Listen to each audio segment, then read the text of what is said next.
Hello friends, I'm Seema and I teach English.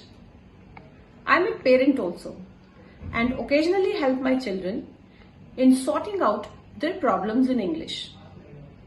I firmly believe that parents can and must reinforce their children's learning in whatever field of learning they feel confident about.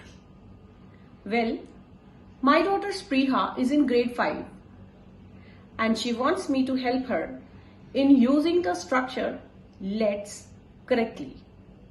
So here we go.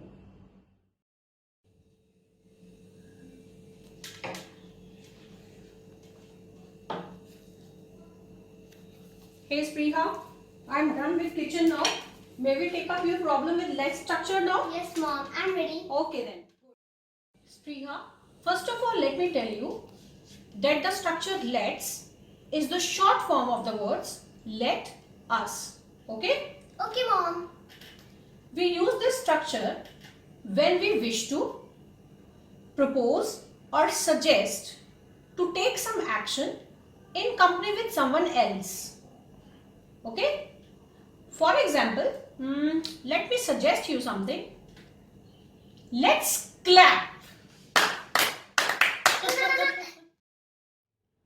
We will now see some pictures which illustrate the structure let's. Ready? Here we go. Let's dance.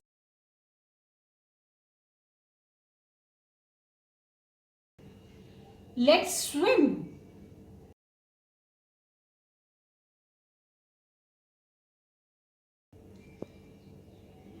Let's play.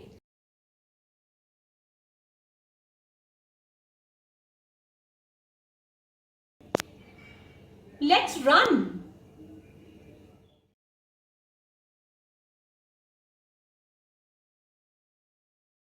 This is quite clear to you, Spriha?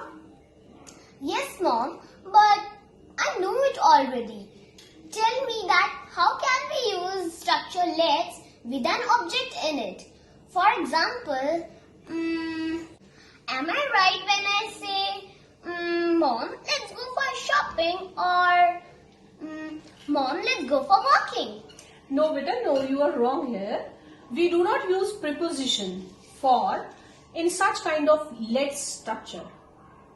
So you can say it like that. Mom, let's go shopping, or let's go walking.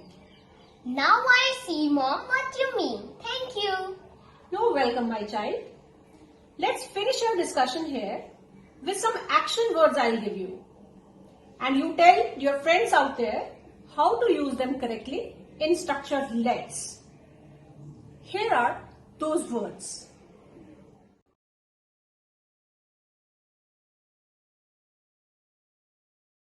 Okay, friends, this is how we must use these words in the structure let's. Let's go skating.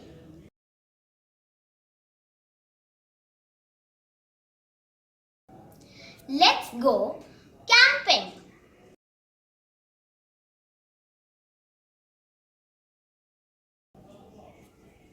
Let's go fishing.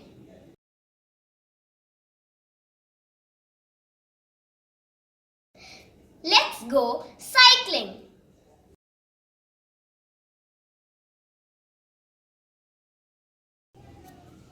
Let's go singing.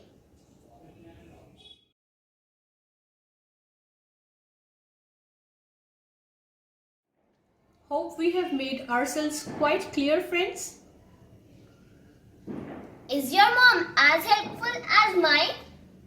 Bye till we meet again.